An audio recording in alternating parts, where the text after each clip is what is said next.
talking about Twilight Zone. God, I'm so excited to be doing this. You're traveling through another dimension. Another dimension. A dimension not only of sight and sound, but of mind. But of mind. A journey into a wondrous This land whose boundaries are that of imagination. That's the signpost up ahead. Your next stop, the Twilight Zone. I like that intro, huh? It's just a little, something I cooked up for these set of videos I'm gonna be doing. Oh, you weren't impressed? Oh, then what the frick are you still doing here? You guys all know Jordan Peele, he can equally do comedy as good as he can do horror. I mean, you've all seen Key and Peele, right? You haven't? Oh, go watch it. It's hilarious. My favorite. It's the best sketch comedy show of all time. And, the man's made Get Out. He's made Us. He's producing Candyman September. Now he's doing Twilight Zone. And being, honest, a lot of people really don't like this show, but in my eyes, I consider it a win. And no, it's not the 1959 Rod Serling original Twilight Zone. I don't think any Twilight Zone reboot show will ever live up to that one. But I'd still consider it a really good show. So, I'm for the next how many videos? Okay. For the next 10 videos, I'm going to just be reviewing every episode of Season 1. Today, we are going to be starting with Season 1, Episode 1, The Comedian. This episode tells the story of Samir Hassan, a painfully unfunny comedian. I'm not talking about Arthur Fleck unfunny. At least if you read his journal in Joker, if you read his journal, at least you see some of the jokes that are written down. And at least, they're ha-ha jokes, or you're like, you laugh and then you roll your eyes because they're stupid dad jokes. Why are the rich people so confused by the poor people because they don't make any sense, you're like, ha ha ha, and then you roll your eyes because they're so freaking stupid. No, this dude is not funny. I mean, he wants people to think about comedy, and there can be jokes in comedy that can make you think, but these jokes aren't, and that are funny, jokes that can make you think that are funny, but no, these are just not funny. I think, the first joke that he tells, and I think he, tells him, almost every act that he has, I think, yeah, he tells it, almost the first joke that he tells is about, machine guns, and they're saying, oh, you, need to take away machine guns because they cause violence, and the other people are saying, no, we can't take them away because they're the Second Amendment. They're the Second Amendment. You can't take them away because they're the Second Amendment. And, something about guns being regulated, and the first three words of the Second Amendment are a well regulated, and then he repeats it to make it that would be the time where people are like, ha ha ha ha ha, a well regulated. That's 11.8%, folks. No, not 11.8. It's that's 11%, folks. And then he's like, so that means you're on a flight. Hey, classic, a flight attendant says, hey, classic good news, bad news. Good news is we'll be making it to you 89% of the way. That would make us at the bottom of the Atlantic Ocean. And it's just okay, yeah, it makes you think, but it's not funny. And they really dive down deep and more into the, if you really want to think about this episode, because this episode's pretty heavy. It is pretty freaking heavy. The bar is called Eddie's, and it says no smoking and no apostrophes. And Samir's nephew tries to explain, oh, you would think that it's Eddie's, meaning that the bar belongs to Eddie's, but it's actually just Eddie's, meaning no apostrophe. So it really is, so it's not Eddie's, but it also really is Eddie's. And it's and he's like, oh, that is funny. And it's it makes you think, but it's not funny. They that's one of the metaphors that are in this episode. After meeting a famous comedian at the bar, J.C. Wheeler, he's smoking something, I don't know, weed, vaping, cigarette, I don't even remember, I don't care.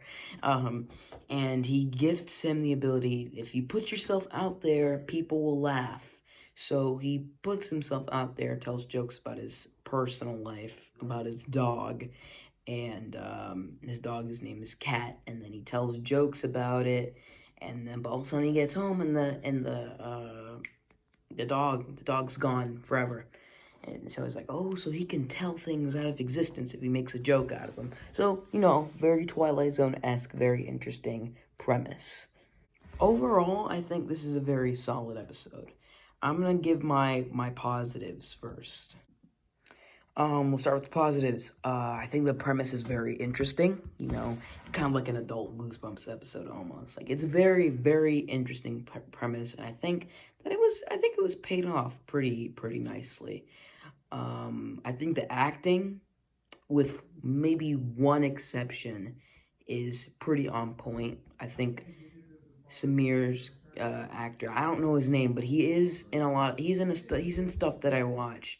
I think he voiced Skip Marooch from I don't know if that Skip Marooch or something like that. I forgot, the fancy chef from Bob's Burgers makes he makes the burger in the burger competition episode. I think he definitely voices him. He's a famous stand-up comedian. He actually plays a comedian in this episode. The only difference is this guy's very funny in real life, and in this he's not. I think for the most part, his acting in this episode shines. There are a few moments where you kind of roll your eyes because the dialogue doesn't roll well, but for the most part, I think his acting is pretty solid in this episode, along with other characters. And I say one exception because there's one character that's acting is absolutely horrible, but I will get to that in my negatives. I also think the pacing in this episode is probably the best pacing in the entire first season. I think the pacing is excellent. What else? I think the writing, well, once again, for the most part, I'd say the writing is pretty solid. The characters are pretty interesting, and it's a little, the characters are interesting to watch on screen, I'll give it that. And probably the biggest positive I have for this episode is the ending. The ending is the best part of this episode. It's crazy, and I love how it feeds into the rest of the episode. It really dives deep into Samir really going mad. This dude is just going crazy, and you can tell how his sanity kind of goes a little downhill as the episode goes on. Also, spoiler warning. I forgot to mention that at the beginning, but spoiler warning if you don't want to be spoiled for this show. At first, you would think that he's just that because he's telling only bad people out of existence. He accidentally does it to his nephew, and does it for bad people. But when you get towards the end of the episode, you start realizing that he wasn't telling bad people out of existence to do good. He was only doing it to make him funnier and to make people actually like him.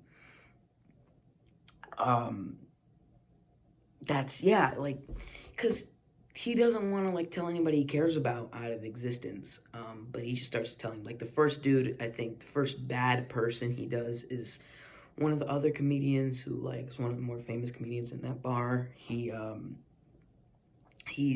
got drunk and killed a mom and her baby at a bus stop, but he got away with it. And then so that was the first dude they told out of existence. And you think, oh, he's only doing it so he can do good, but no, he's not. He's only doing it so he can boost his popularity up while also not feeling guilty about murdering someone, even though he technically doesn't murder them, because by telling these jokes, it means that they never really existed in the first place. Now that I gave you my positives, let's talk about the negatives. My first negative is that one exception when it came to the acting, and it's a character, I think her name was Dee Dee. Yeah, she's Dee Dee. Yeah, her name is Dee Dee. Wow. She was probably she's probably the worst thing about this episode. So she's, wow, man.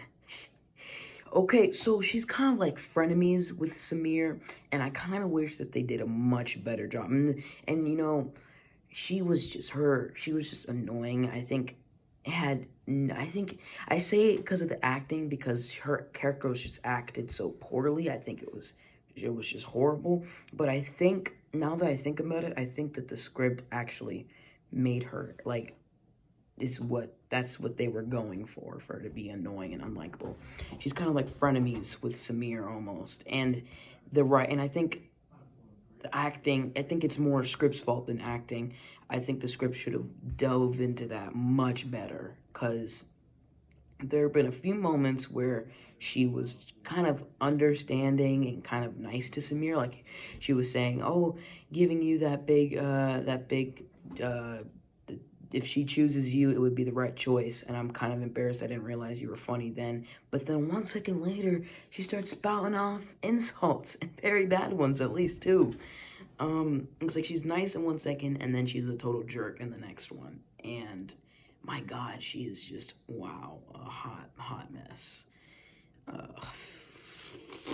And there's like one scene where she's like, oh, I swear to God, if I was straight, I'd probably be with some Idris Elba type, but I would probably get with you just for respect for your comedy. I'm like, that was just when I was like, oh my God, why? Come on, Twilight. Come on, Jordan Peele. You're better than this.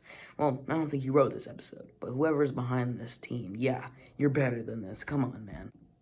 Another negative I had, it's way too profane. I don't mind, you know, characters dropping F-bombs and S-words and stuff like that, because, you know, Jordan Peele's not known for making kid-friendly content, even though he was in Toy Story 4. So, you know, I don't mind that. I don't mind a more adult take on the Twilight Zone. But holy crap, there's just, like, it's just some of the times it's a little unnecessary. Like, there's one insult that Dee Dee gives towards Samir at the beginning of the episode. When, if you've seen the episode, it's after Samir says, hey, can you take that, write it all in a letter and send it to the ocean? And what she says, hey, can you? Yeah, if you've seen the episode, you know what she says. And it's just like, really? Like, was that necessary to say? The answer is no, it's not. Because, you know, being F words and S words and other words every few seconds does not add anything to the story, you know. And you could be saying, oh, well, South Park does that, or, oh, Harley Quinn does that, and you like those shows. I'm like, well, that's different, though. It's South Park, it's Harley Quinn. Those shows are purposefully profane. They're adult, they're raunchy, they're messed up, they're insane. But the Twilight Zone has never been that. The Twilight Zone has been, you know, it's never been profane like that. You don't have to add F-bombs in every different sentence for it to be, you know, an adult take on a classic. You know, I don't think the rest of the episodes do have F-bombs and a lot of cursing in them, but they're nowhere near as bad as it is in this episode, and I think they do work on that throughout the series. That's just one little critique. One kind of smaller one is Samir's girlfriend. She's not a bad character. It's just one thing. The thing I don't get is that he said something about making the world better with his comedy. He said, does that make me a narcissist? And he said, no. And she said, no. She said, oh yeah, it does. But I don't care. I like this new you. Yet later on in the episode, he tells, you know, he makes a joke which makes about the guy, the creepy guy he thinks he's creepy, but he's just a work friend. He thinks she's cheating on him with that guy out of existence. So now she's not a lawyer. They don't have a lot of money, and he assumes that she says, "Oh, you're a lawyer," and she's like, "I'm not a lawyer." And he's like, you know what, screw you, because you think that I'm a lawyer and you don't even know your own girlfriend's job. And he realized, oh shoot, she's not a lawyer without that guy. And she calls him a selfish a-hole, but he really doesn't do anything. I mean, the audience knows, yeah, he is a selfish jerk. But he hasn't done anything that she knows of for her to call him that. And, like, I just don't get it. Like, as the audience, when she says that, she's like, we're all like, yeah, no, she's right. That he's a jerk. He's selfish. But the thing is, he doesn't do anything to her that she knows of, because we know that, oh yeah, he just took her job away. He doesn't really do anything to her that,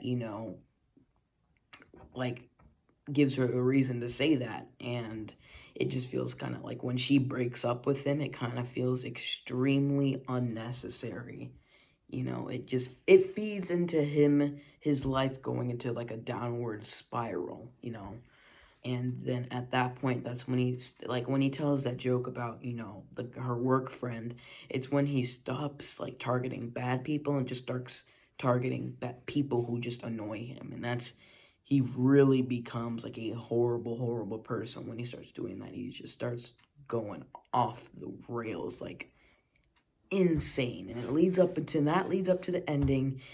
And even though I predicted the ending, because, with the premise, I thought it was, and then him losing things that he cares about, I thought it was pretty obvious what the ending was going to be. And once again, I said spoiler, so this is going to be a spoiler. He tells a joke about himself, and then so he fades out of existence. But because he fades out of existence, that means he, one, was never born and never existed. Two, which means J.C. Wheeler. Oh yeah, J.C. Wheeler. He's a weird character. That's all I'm gonna say. He's like a ghostly presence, and I think it's done. I think it's done well, to the point where it's just kind of funny. But he could have never used his J.C. Wheeler powers, which means everybody that he told out of existence comes back. And they do a little nod to The Shining at the end of the episode. So that was it. That was The Comedian. I think it was a very solid episode. I'd give it about maybe a 7.8 out of 10. A nice solid start to an overall good season/series. Next I'll be looking at Nightmare at 30,000 Feet. But for now, this has been Jade, and I'll see you in the next video. No.